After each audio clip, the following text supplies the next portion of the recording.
Today I'm going to talk about why British higher education needs the EU. Our concern for British higher education post-Brexit is not just for the few, it's a concern for the many. Healthy universities bring jobs, investment in areas that otherwise struggle, and one of the few true paths to social mobility for young people from all walks of life. So why does the higher education in the North West England need the EU? 3 reasons, people. Firstly, because of the funding it provides. Secondly, because the movement of staff improves teaching and research. And thirdly, because the students that move around is good for them, for us, and the future. The most obvious benefit for the EU brings is the higher education money that it comes in HE. I think this is one of the reasons that Euroscepticism is so rife in the UK. In large parts of areas where EU funding has come, we don't actually have European signs, plaques. For example, Manchester University has had 181 million euros of EU funding and counting. But where was that in the European referendum? In Liverpool in particular, we have the Hope University has just had 27,500 for a project funded by the EU. Edgell University, which I recently visited and met the Vice-Chancellor, is going to have 900,000 euros over the next 4 years for ongoing projects. This is a massive funding gap that the government has promised to plug in the short term. But it's hard to imagine they will fund that forever. It's possible that we could become an associate country for the Horizon 2020 research grant, but it's worth remembering that Switzerland was previously suspended from Horizon 2020 after stopping freedom of movement, and it was not accepted back until it reinstated it. This sets a worrying precedent for British universities' chances if we continue down the road we are going down. It's also worth mentioning that a great number of EU students come to British universities and contribute fees. They now make up 5% of UK student numbers, worth 200 million euros a year, 200 million pounds a year, just in student fees. Of course, they contribute to the economy in other ways whilst they're here. Initial figures suggest that these numbers are already declining. So that's the first very real point. The EU props up a lot of our research, and most of that goes to universities. The second point is the movement making teaching and research better.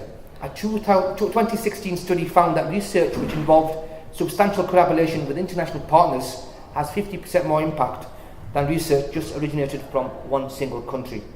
12% of academic staff at UK universities are from the EU.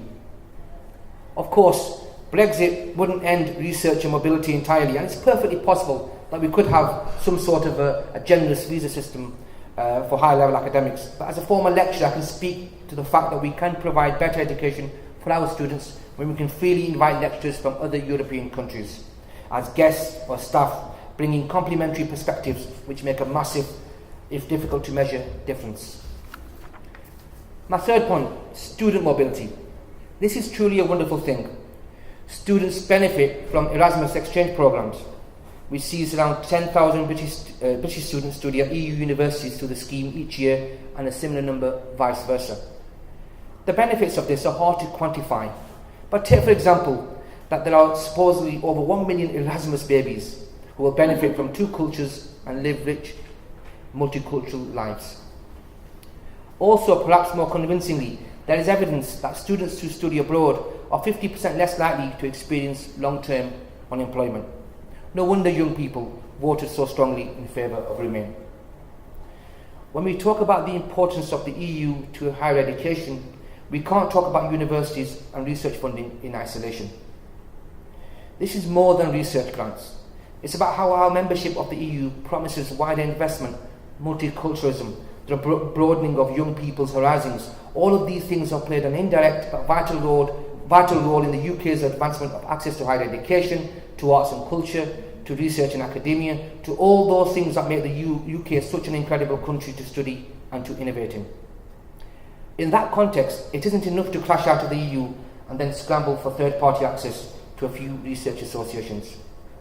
The benefits of the EU to higher education, to research and innovation, are more subtle and complex than that.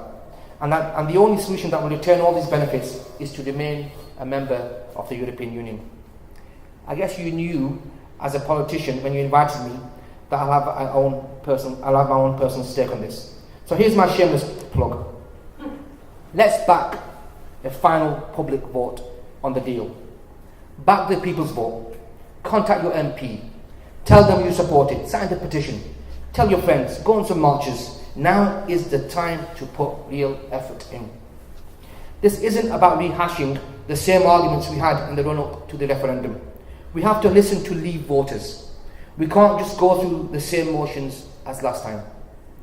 It's not often I quote Theresa May, but in her last party conference, she summed up quite succinctly how the Leave campaign and now this Brexit government encouraged people to vote, to view in the way they reviewed Remainers, the way she encouraged people to view Remainers.